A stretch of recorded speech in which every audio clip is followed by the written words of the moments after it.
Hey, it's the Fit Gear Hunter with a review for the Fossil Gen 5 Garrett in the blue and stainless look to it. These come in a few different colors. This YouTube channel and website is dedicated to testing devices for the purpose of CrossFit or high intensity interval training and overall fitness development.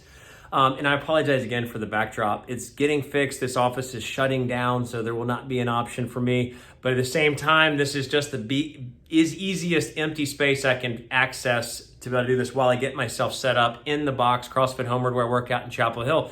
I'm getting the light and the setup to be able to make sure it sounds at least halfway decent because I'm not an expert. But anyway, that's going to get updated. But here today, I'm going to do just a general smartwatch review after having experienced the Suunto 7 in the Wear OS world. So the Suunto 7 did not perform well as a sports tracking device for CrossFit and high intensity interval and cross training. But I really love the experience of having a true watch with a solid feel to it that has a smartwatch functionality. And Wear OS got at least closer to that over some of the others I've tested, mostly because of the AMOLED display, also because the Wear OS will communicate a little bit better with your phone than any of the others that are out there. Now, obviously, there's like Wear OS, there's Samsung, and then at the top for iOS users, there's the Apple Watch.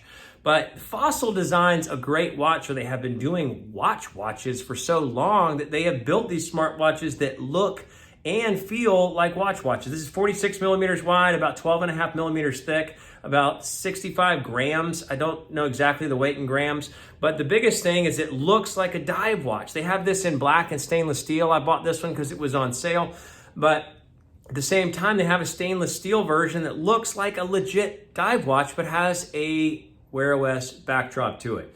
Now, what is the rub? What is the challenge of this? Well, it's not really meant to be a true fitness watch. I'll show you in a second at what the stats and the details show, but the heart rate tracking wasn't great. The experience of tracking a workout was challenging, but it still looks beautiful. I mean, it's got an AMOLED display that is reactivating.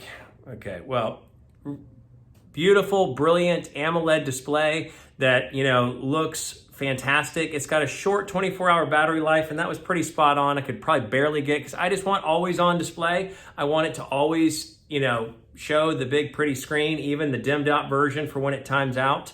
But let's look at the hands-on of the watch. So it's got the Snapdragon 3100. It's got a 22 millimeter band, so you can it's got a quick release, so you can get in and out of that. It's got 1 gigabyte of RAM with 8 gigabytes of storage. It's water resistant to 3 ATMs or 30 feet, so not a super great distance.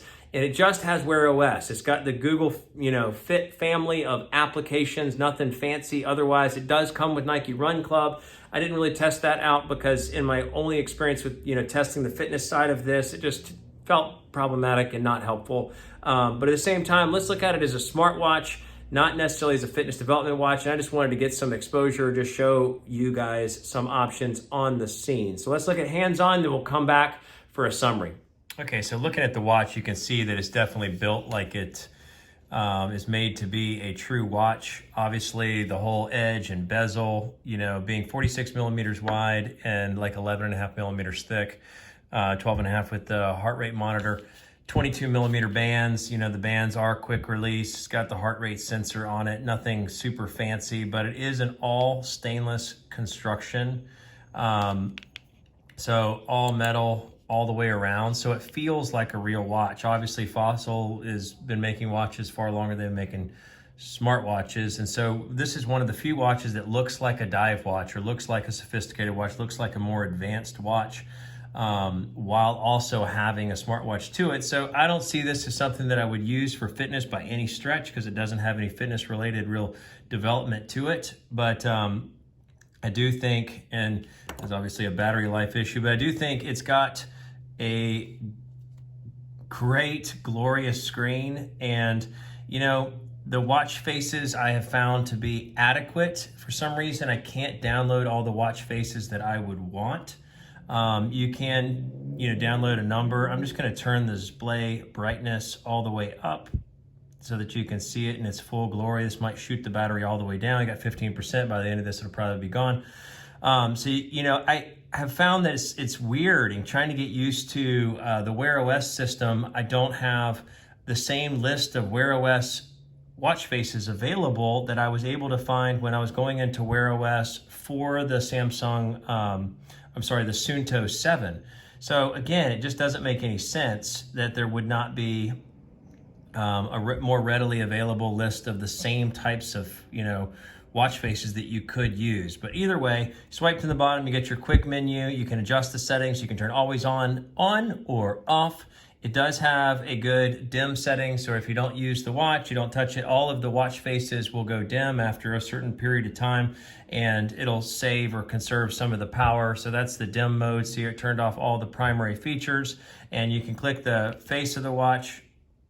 Usually click the face of the watch, or I guess click the side button. You swipe up for your notifications. The notifications come in, they're brilliant, they're clear. One of the things I liked about the Suunto 7 is the visibility of the screen is obviously super brilliant and bright, 1.28 inches across and a better pixel density than some of the other AMOLEDs on the market today.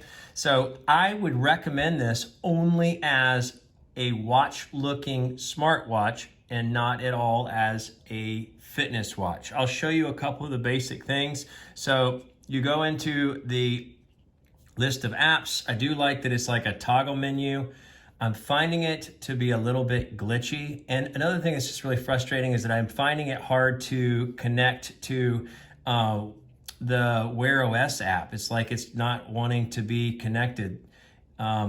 It's just sort of glitchy. It's just been glitchy all around. So it's been problematic there, but you can go into the fit workout and it's just super generic. I did one earlier today and it just sort of says start. And when you start, you get super simple, basic things. So it, it doesn't give you a bunch of stats or details. This is the workout from earlier, active time. I got heart points, so the Wear OS, the Google Fit system accumulates heart points. The heart rate, it's really beautiful, obviously on this AMOLED screen, but it's just not accurate. 108 beats per minute was pretty well off. And actually the Metcon was his last portion. So it was like 25-minute Metcon of very intense heart rate, and it peaked and then fell off quickly. So really generic. It looks terrible when you're actually in the workout, when you're actually in the middle of doing it, but not a lot of information. And I had a lot of problems with this button getting pressed as they're doing a lot of headstand push-ups. It just not functional. These buttons, I couldn't figure out how to lock them. Everything about the experience of using it as a fitness watch was glitchy and problematic for use in CrossFit or high-intensity interval training. But overall, I love the visual beauty of it. I mean, the weather, everything, comes in really great. They have some wellness thing that is like for tracking, here's what sleep looks like. It just super simple. This is how it looks in the app. You just get your basics of, did you sleep?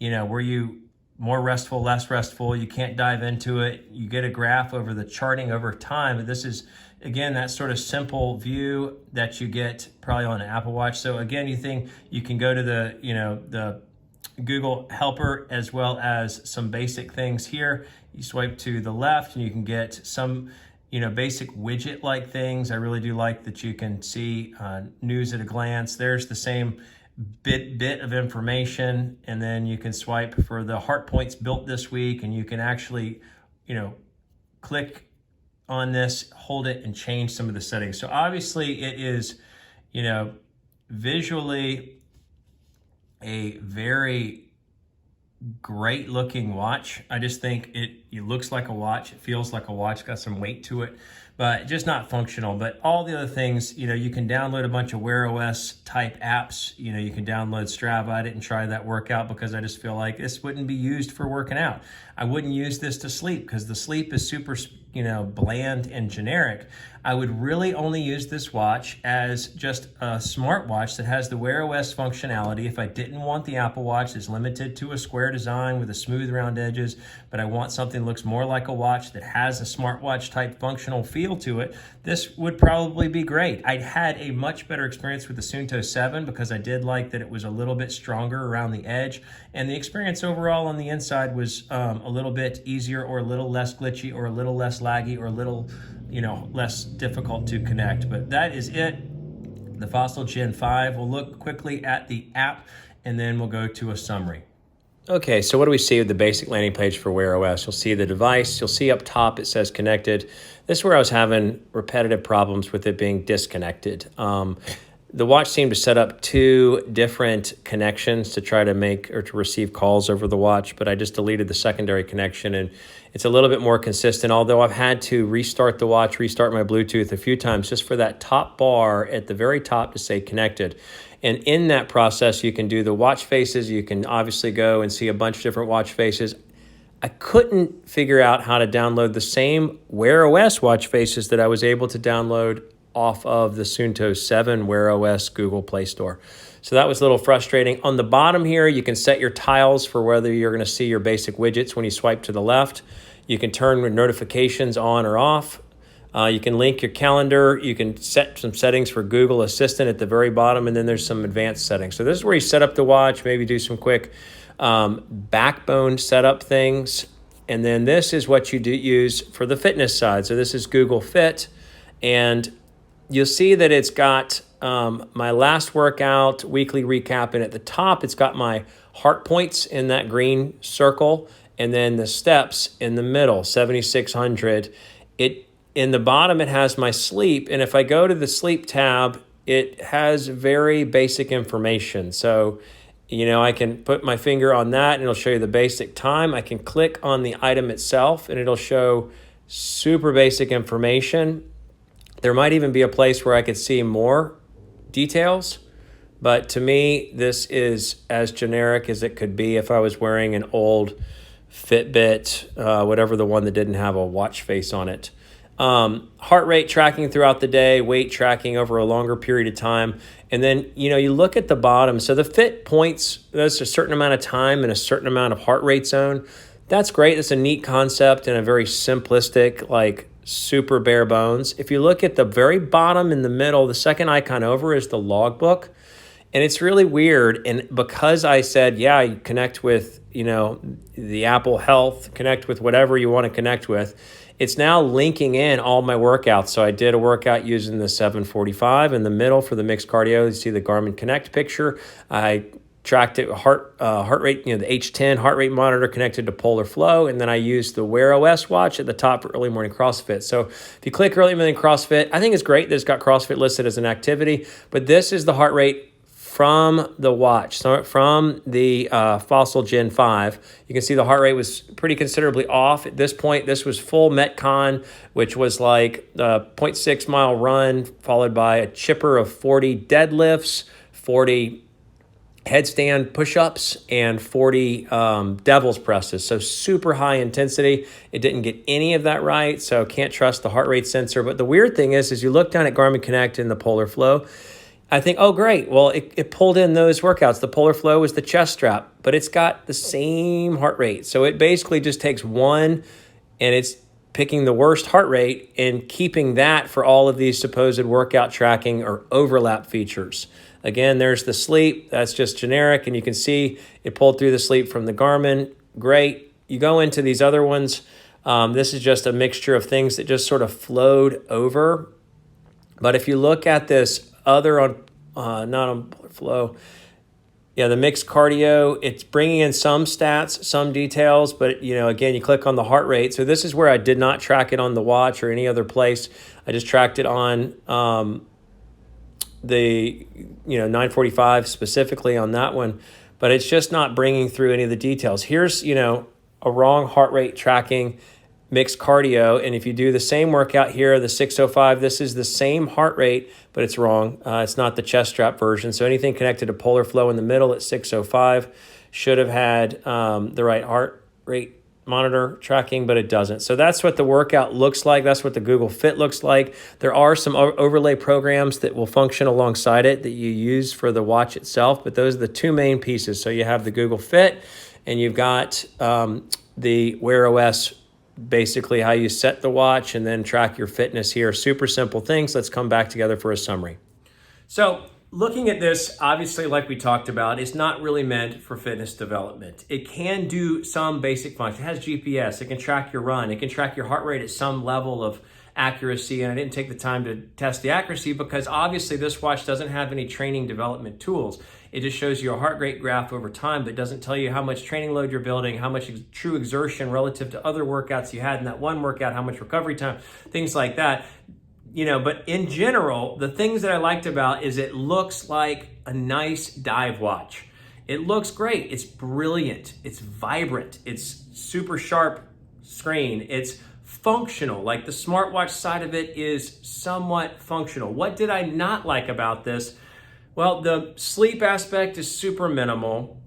The fitness is just not in depth at all, and it's not really useful for that. And I just had a hard time with the glitchy side because really I looked at this as like, well, maybe I'll just wear this because I got it on sale. It looks like an awesome watch. Maybe I'll just wear this as a daily driver and then, switch in and out with an actual fitness tracking, from Garmin and Polar, something that's really tracking load over time and intensity of workouts and all those types of things.